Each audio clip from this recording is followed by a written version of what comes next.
Hello everyone, আসসালামু আলাইকুম। আমি আতিফা। তো আজকে আমাদের বাসায় এই দুইটা মেহমান আসছে। মেহমান না, আমাদের ফ্যামিলি মেম্বারই বলতে পারো।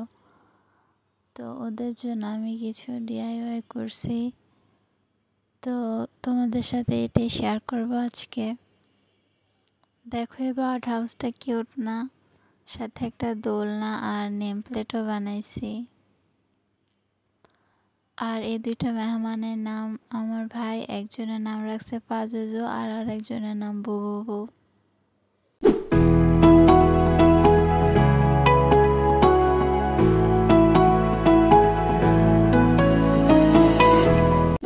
তো আমাদের বাসায় পুরানো পাখির এরকম একটা বার্ড হাউস ছিল। তো এটাকে আজকে আমরা নতুন করে ফেলবো। আমরা এটাকে এমনভাবে পেন্ট করব যে বোঝা যাবে না যে এটা এত পুরান। তো ফার্স্টে আমি বেস কালার হিসেবে সাদা কালার করে নিচ্ছি। অ্যাক্রিলিক কালার করার আগে সবসময় জেসো ব্যবহার করতে হয়, বাট আমার কাছে জেসো ছিল না, তাই আমি হোয়াইট কালার বেস হিসাবে ব্যবহার করছি। তো এরপরে আমাদের খাঁচার কালারও ব্লু, সেজন্য আমি পুরো হাঁড়িটাতে ব্লু কালার পেন্ট করে দিছি। তারপরে আমি এখানে কিছু লতা পাতা আঁকতেছি।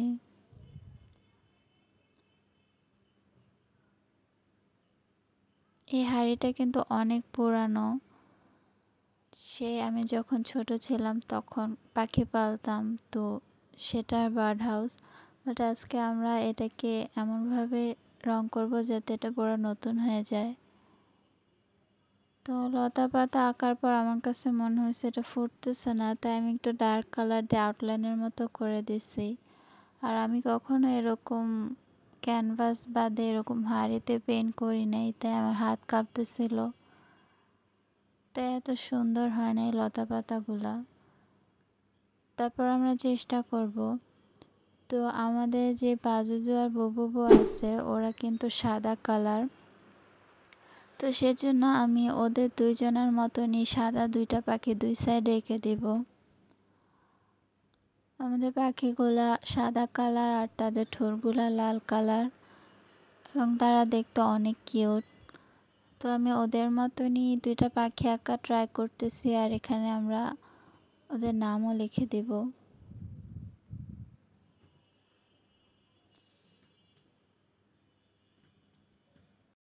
তো এই পাখি দুইটার নাম পাজুজু আর বুবু আমার ভাই রাখছে। তোমরা কমেন্ট করে জানাও ওর এই নাম দুইটা কেমন হয়েছে।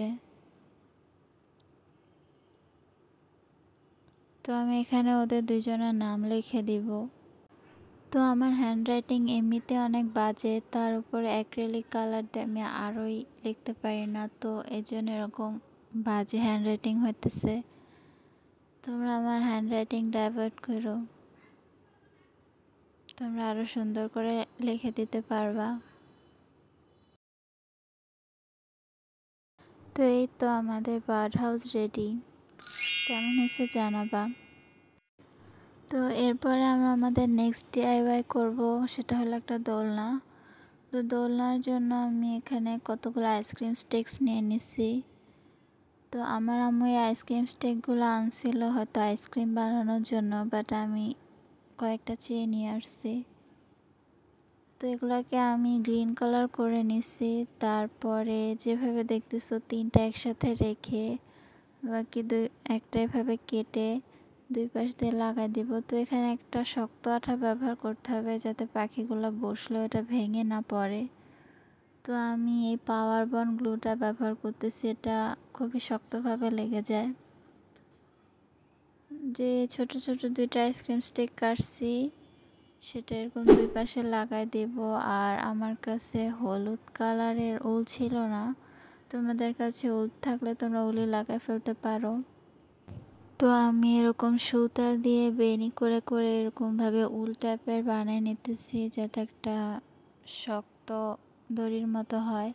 তারপরে সেম আঠাটা দিয়েই আমি দড়ি দুইটা লাগাই দিব।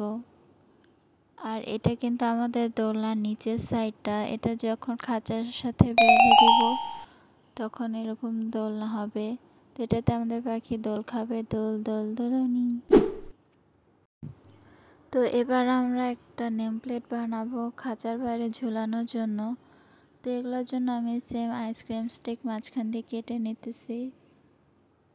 সবগুলোকে সমান করে কেটে নিব। তারপর একটা শক্ত কাগজে আঠা লাগে এগুলো লাগাবো। তো এখানে আমি একটা ভুল করে ফেলছি। এটা ঝুলাবার জন্য যেই সুতাটা লাগাবো সেটাই কাগজের মধ্যে আগে লাগাই, তারপরে উপর দিয়ে আইসক্রিম স্টিক লাগালে সেটা বেশি মজবুত হইতো। বাট আমি তো গাধা, আমি আগে লাগাই নাই, পরে মনে পড়ছে এটা হ্যাং করার জন্য তো কিছুই লাগাইলাম না। তো তারপরে আমি এটার পিছন দিয়ে সুতাটা মাস্কিং টেপ দিয়ে লাগাই দিয়েছিলাম। আর এই যে একটা আইসক্রিম স্টিক বেঁচে গেছে, তো এটা আমি পিছন দিয়ে লাগাই দিছি যাতে একটু মজবুত হয়। এই যে আমি যে সুতাটা পরে মাস্কিং টেপ দিয়ে লাগাইছি, তোমরা এটা আগেই কাগজের মধ্যে লাগাই দিলে এটা আরও বেশি শক্ত হবে। তবে মাস্কিং টেপও অনেকটা শক্ত করে ধরে রাখে। আই হোপ এটা খুলবে না। তো এরপর আমি নেম প্লেটে পাজুজু অ্যান্ড বেবিজ হোম লিখে দিছি।